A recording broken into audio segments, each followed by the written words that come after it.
whiskey lovers, and welcome to another one of Mark's Whiskey Ramblings. And today I would like to talk to you about the latest release in the series of Mark and Manny's malts. Now, I know what you are thinking.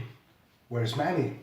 Manny, where are you? He's not here. Again, he's not here. And I called him earlier this week and I said, Manny, we still have to do a video for the latest release of Mark and Manny's malts. And he said, yeah, well, I'm not going to be able to make it, but, you know, be creative. So tell them I'm just on the hunt for another whiskey cask, which is not too far from the truth, but nevertheless, I do get the feeling that Manny gets all the play and I get all the work.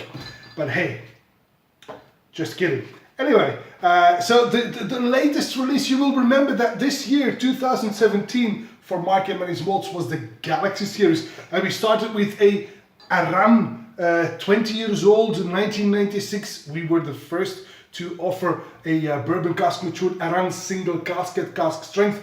Then we had the Maverick, which was distilled in 1993, blended at birth. It is a blended malt, only Speyside malts in here. Ooh, very lovely. And then of course we surprised friend and foe with our Invergordon, a single grain, 29 years old, distilled in 1988.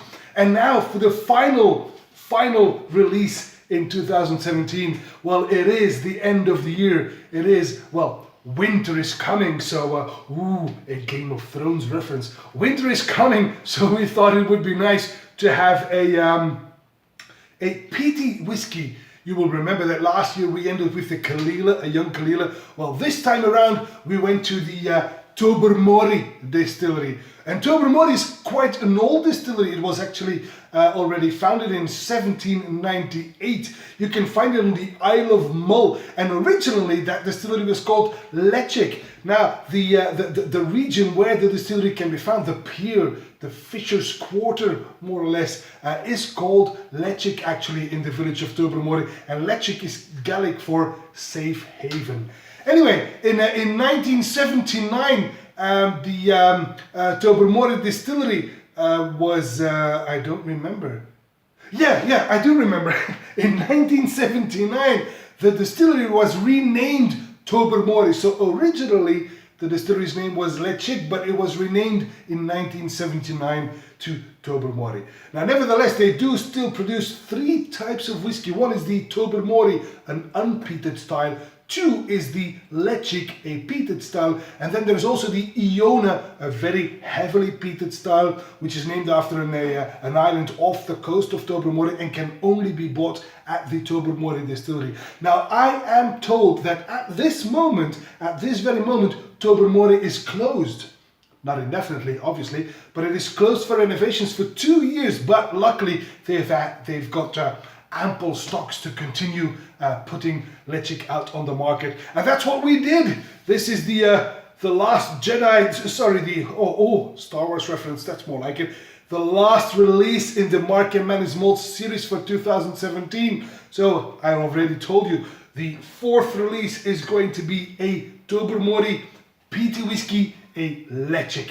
Now, Ledaig, in my opinion, and not unlike Kalila, Ledaig, in my opinion, is at its best, to be honest, when it is quite young. And our Ledaig in this case is in that category because it is 9 years old. It is distilled in 2007, end of 2007, bottled early 2017. So it is 9 years old, a bit shy of 10 years old, and it is bottled at a cask strength of 52.3%.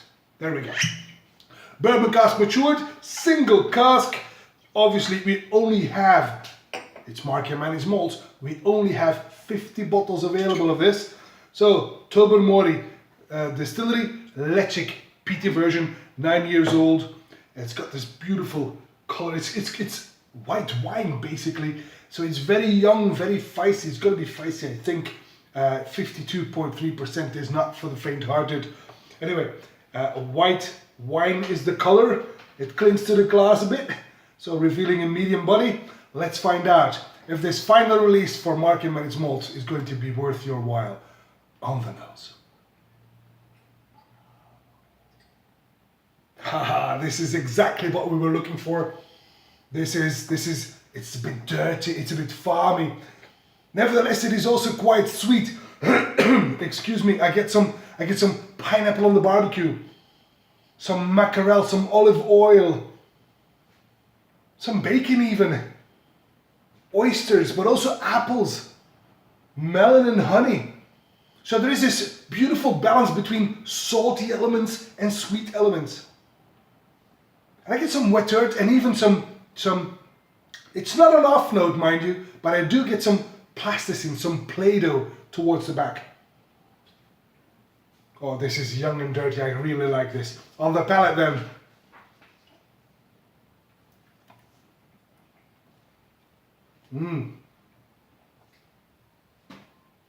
Quite oily, mouth coating, immediately sweet, but with that peaty tang in there. I again get sweet. It's sweet on apples, but immediately some ashes and some tar kick in, giving the impression immediately of being a young and dirty and peaty whiskey. This is a true winter dram. It's got pepper, it's got smoke, it's got salt, but the fruitiness evolves a bit from sweet apples towards a little bit of a bitter grapefruit. Some citrusy notes are kicking in here. But towards the back of the throat, you do get this candy sugar, you know. It's quite sweet and quite playful even. Some candy sugar creeps in there. On the finish then.